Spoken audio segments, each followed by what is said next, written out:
gera uma expectativa muito grande, mas para mim, especialmente para os brasileiros, o sorteio mais relevante é aquele que vem depois, que define os cruzamentos e as chaves. E por que eu estou falando isso? Porque, em geral, os brasileiros, com a força que tem hoje, com o investimento que tem hoje, eles têm que fazer um certo esforço para ficar de fora da primeira fase. E olhando para os grupos sorteados, para as situações em que os brasileiros estão em cada chave, eu afirmo que isso vale para todo mundo. A gente pode achar que, por exemplo, o Botafogo, o Flamengo e o Palmeiras têm desafios do ponto de vista da logística maiores do que o do São Paulo. O do São Paulo tem menos problema de logística, talvez você considere um pouco mais complicado o grupo do ponto de vista técnico. Mas olhando para os adversários de todos eles, no fim das contas, eu acho que todos os brasileiros têm absolutas condições de avançar. Claro que o grupo mais complicado, acho que isso está escancarado aí, aqueles brasileiros que podem ficar mais preocupados em relação à possibilidade de não avançar são o Internacional e o Bahia. Eu acho que ali você tem um grupo que, de fato, pode te complicar, até porque você já tem logo de cara 2 brasileiros.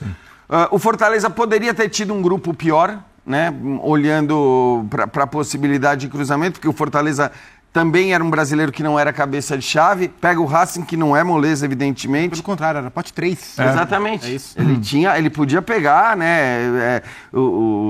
Podia pegar um cabeça de chave, depois mais pegar um time chato do pote 2, o Estudiantes, por exemplo, né? E o Bahia, por exemplo. Imagina. Então, eu acho que assim, para o que poderia ser um grupo do Fortaleza, também não foi dos piores, e o Fortaleza também tem chance de avançar. Então, eu acho que tá todo mundo, né, trabalhando direitinho, conseguindo render o máximo que eles podem render.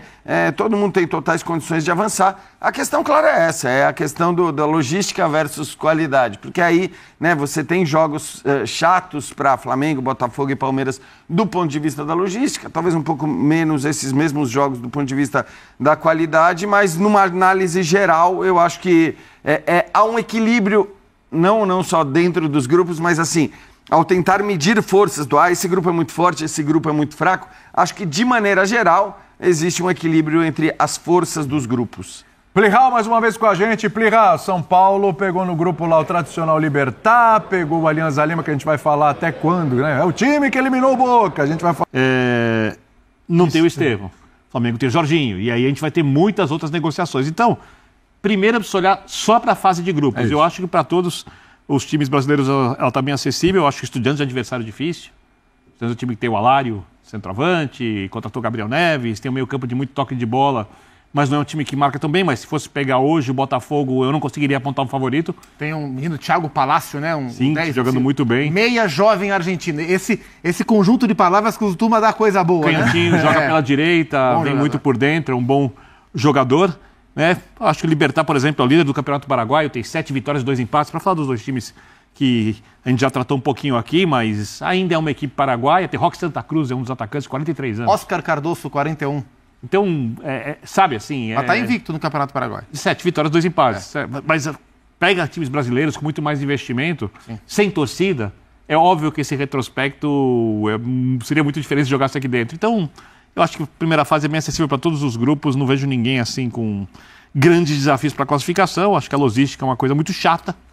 Né? O Flamengo em logística vai sofrer bastante, mas vai se classificar. Hoje, é claro que o olhar logístico ele é muito importante. Hoje menos do que era antes, porque hoje os clubes brasileiros vão tudo de fretado.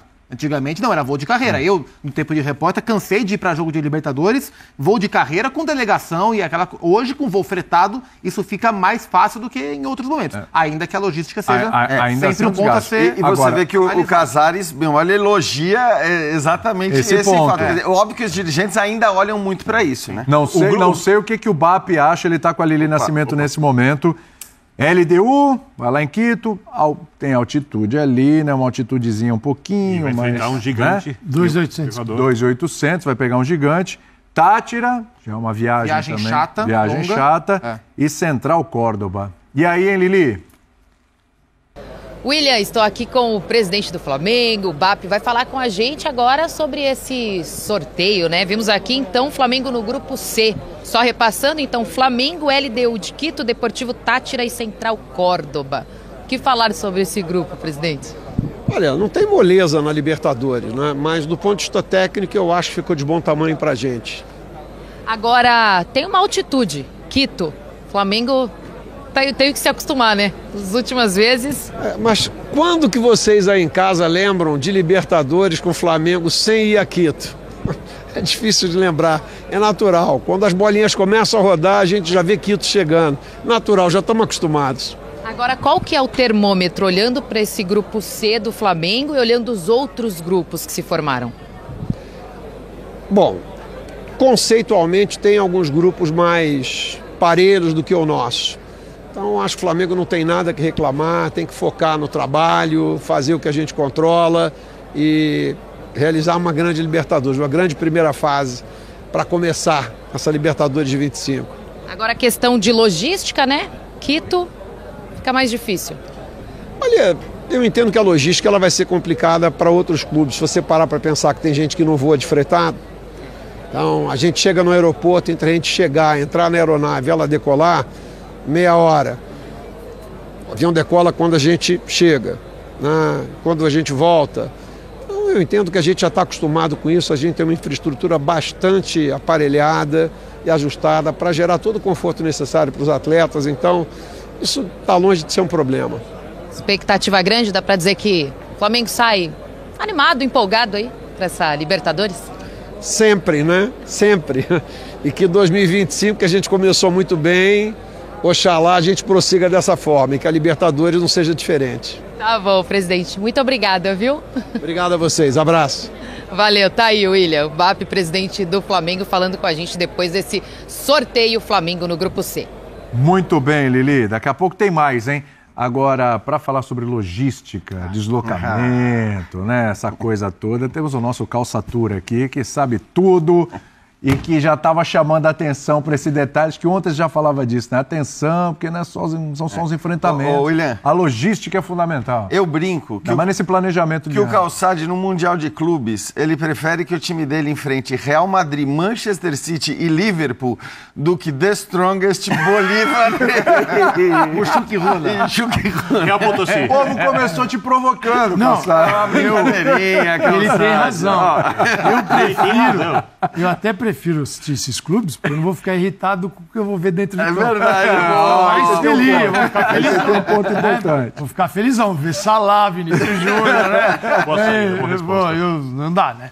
Mas... assim, Bulo-bulo não te acho que empolga, isso né? faz toda a diferença. Essa Libertadores é uma das mais difíceis. Não pelo sorteio, eu acho o sorteio super bom para os brasileiros. Por quê? Porque as equipes brasileiras elas estão numa outra divisão do futebol sul-americano hoje. Então a gente já olha de uma outra forma. Mas eu já encontrei, por exemplo, os brasileiros hoje pegam um avião e vão ponto a ponto. Sai do Rio, onde é que é o jogo, desce lá. Eu já fui fazer jogo de time brasileiro, Rio de Janeiro, por exemplo. Você encontra o adversário no Santos Dumont. Sim. Porque ele está fazendo uma escala para São Paulo, para pegar o voo. Então, esse vai demorar para chegar em casa. Né? É diferente. Isso é de manhã, tá? No dia seguinte. Isso, ao passo que o Flamengo de manhã, no dia seguinte, já está todo mundo dormindo em casa. Porque eles fizeram um voo de 3, 4. Vai na Colômbia, de Bogotá, por exemplo, você vem 6 horas. Não é uma viagem. As pessoas acham que é tudo curtinho. Não é assim tão curtinho, não. Bogotá não está aqui. Né, dessa vez não tem o Milionários, que foi o jogo do Flamengo a temporada passada. O Flamengo pegou Milionários, Bogotá, 2.600, depois e Bolívar, tudo duas vezes. Duas vezes. Primeira fase. E o Bolívar veio depois. Tanto que o Bolívar terminou em primeiro do grupo. Exatamente. Então assim, essa questão de viagens, ela é preocupante. Porque para quem está em Mundial de Clubes, você tem uma agenda mais difícil esse ano, caso do Flamengo, caso do Palmeiras, Botafogo, que estão na Libertadores e no Mundial de Clubes, você está pensando lá na frente.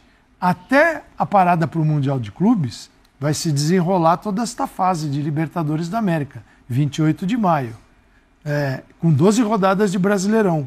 Até o Mundial de Clubes já são 18 jogos, mais 2 de Copa do Brasil para quem está na Libertadores, 20 jogos. Não é o caso, mas só vou dar um exemplo de quem está na Sul-Americana, vou falar dela.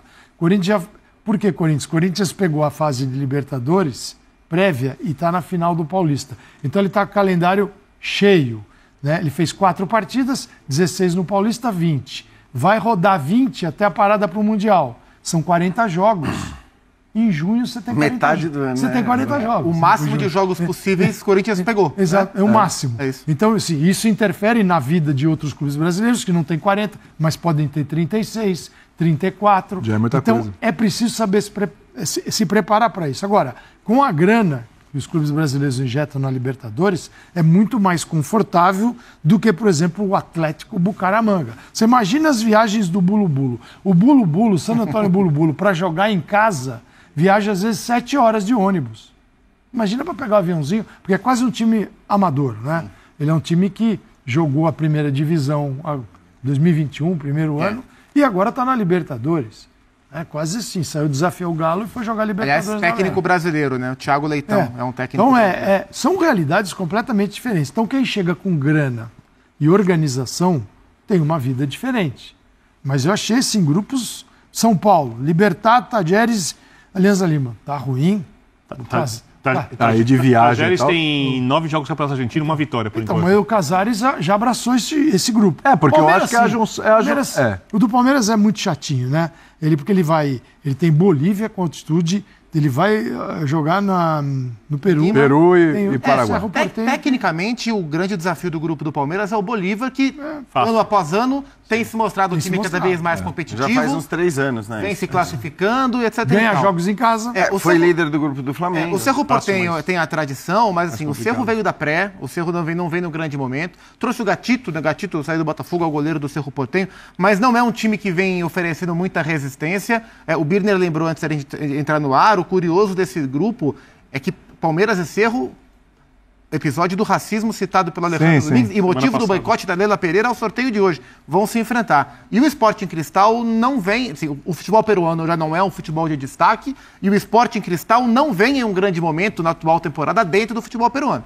Acho que, tecnicamente, o Palmeiras tem o Bolívar como desafio. Sim. É um grupo que eu não vejo o Palmeiras perdendo muito ponto no caminho, não. Lili.